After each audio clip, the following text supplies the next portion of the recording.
Well, if you're here, you're tuning into Germany. You've been here for a while, and we really appreciate you guys sticking around. This is Germany. This is the World Juniors Championship preview. And I kind of want to get right into it. You guys kind of know who we are. If not, I'll reintroduce ourselves. Mario Russo, Jerry Rotenberg, and Adamo Romoli giving you German content for hockey. Well, if you're German fans and you're really into hockey, you're really hoping that their results going to be a lot different than what it was on the pitch a couple weeks ago. You do not want to get out of the, if you want to get out of the group, I hope you're not watching soccer, because hockey's got to be a totally different game if they want to have those different aspirations. In a group heavy with powerhouses and skill, do the Germans pose an authentic chance at upsetting some of the teams? That's the big question on the minds. And also, will the surge to hockey relevancy continue for Germany? This team was kind of forgotten like the last 5 years or so. They've slowly started to piece it together. Again, Draisaitl played a big role. Timmy Stützle played a big role as well, slowly developing the program and making it to what it is today. But what is it today? Let's kind of go into Jared. What are your thoughts on the German hockey squad here? What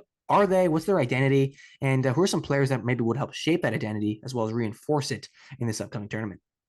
Well, Germany's a team that does have a very evident lack of high-end skill overall, but overall they're one of those teams that's gained the reputation year after year as being a fairly deep and hardworking squad. Even when they don't necessarily have the most talented players, they're always a team that's a hard out in this tournament. Even if they end up getting eliminated somewhat early, it's in some hard battles against some of the top teams in the tournament. So I feel like it's going to be quite similar this year. Once again, they don't have a lot of high-end talent in this tournament, but again, there's definitely the potential that at the very least in Group A, they're likely going to finish below Canada, Sweden, and Czechia, but they're definitely going to have a good battle against Austria. Likely, I'd predict them finishing above them.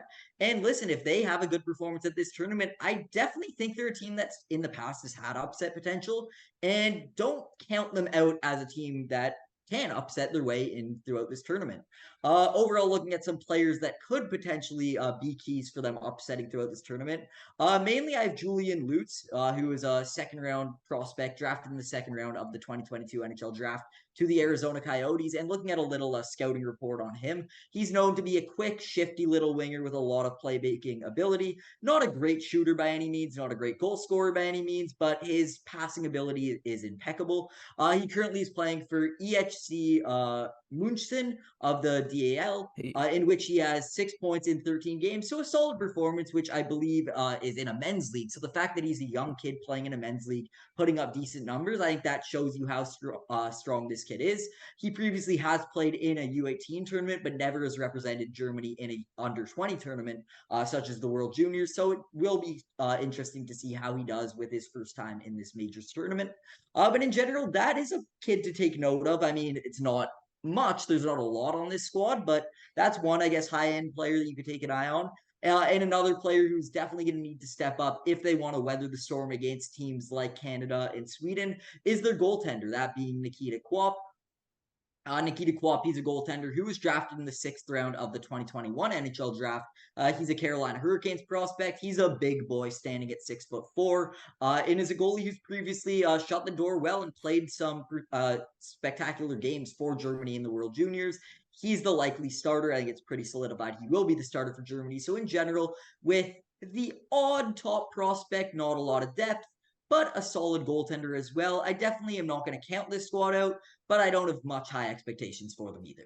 Yeah, and that's where the expectations sort of lie. Not too high, not too low. And that's pretty much what you kind of want as a German fan, just because this team was in shambles 7, 8 years ago, where you didn't even know these guys existed, if they were even relevant in the hockey landscape. Now they're slowly creeping their way in.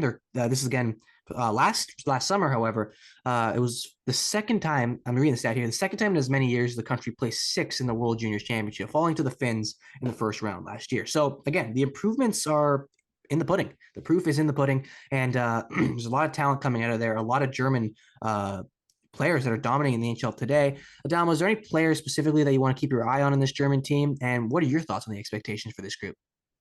I'll answer your second question first.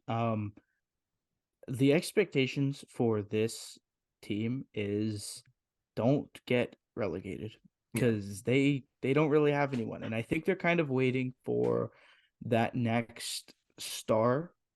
We saw they had Tim Stützle, they had Leon Draisaitl, they had, I guess you can go with guys like JJ Peterka, I believe he's in the show right now. Lucas Reichel's getting there as well.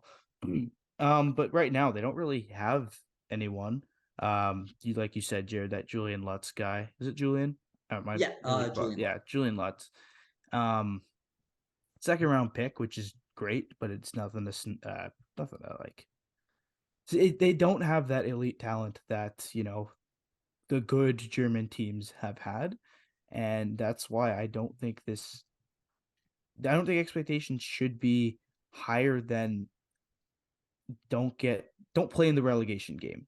And, Don't and get the, relegated should be a given. the one thing I will add is that the beauty about the World Juniors is that there's relegation. I love that, and that there's medals, of course. If you're in the middle and you don't get relegated, all you're really doing for your program is buying time, and which in hockey is a great thing because every year you get mostly better. The development gets another chance to shine. You get more opportunity to show your skills, and more players birth years get to evolve and get closer and closer to the international stage where you can prove and finally garnish those medals. So it's I think buying your time for Germany is a terrific thing in the world of hockey because that'll just allow you to show off your powers and a lot more of a younger core that you want to achieve in the upcoming years. Is there anything else that you wanted to add, Adam? I mean, they had a player named Hack. Oh, there are accents on this, and I'm not great with accents. Hakon Heinolt. I'm gonna go with that. I find it pretty cool that me and him share a birthday, June 1st, 2003. Nice. Yeah, it's pretty neat. He's currently playing with Gatineau in the Q. What's neat about him, he's a forward and a defenseman. So wherever they need him, he's a 5th-round pick to the Washington Capitals. Production is whatever, 38 points, 62 games. This will be his second World Juniors with them. He was there last year, put up 2 points in 5 games. Not bad. Other than that, if he makes the show, nice. If he doesn't, well, you're a 5th-round pick. Yeah, that's really all Germany has, man. It's a little dry out here. Yep. And as we've done all throughout the other episodes, predictions is always in demand. Dom, I'll go with you, and then I'll go to Jared to end it off. Where do you got these guys finishing? I have them finishing 7th, right above Switzerland. All right. Jared, what about you? I have the exact same. I still think Latvia, Austria, and Switzerland will be below them, but I think they're going to be that 7th place team. Yeah. Well, I'm interested to hear you guys' order when we get to the bigger teams because these have been kind of the same predictions you guys have been throwing out, but I think it's a little bit more predictable once you're a little bit down below because it's the teams you kind of seen through history that the results are kind of very linear. There's only one side of the results that you can get. So, yeah, Germany, again, if you could stay alive, if you could stay above the relegation, I think you're in good shape. If you can upset a big team, good for you. You're going to generate a lot more buzz around your hockey and your culture and what you're about. So I think the only way here is up for Germany, which it has been over the past couple of years where, hey, can we surprise? Can we surprise? And we're inching closer and closer, never really knocking on the door per se. But I think one day, if they're keeping up this pace, you can get to there pretty quick. So yeah, Germany, terrific team that we're going to be looking out for out of the bunch, at least. I wouldn't say terrific when you're comparing them to the big legs they're going to be going up against in their group, but these guys can manage against the other teams in their respective groups. So that does it for us. I'm Mario Russo, Jerry Rodenberg, and Dom Romoli. This is the German preview. We're going to move our way to Finland directly after this. And yeah, so take care. Tune into the LLP. There's, again, a bunch of stuff around here. DSN, like I mentioned off the top of the show. Take a peep onto that. And yeah, that does it for us. Germany, hockey, done. We're moving our way to Finland, and the juniors continues onwards. Take care.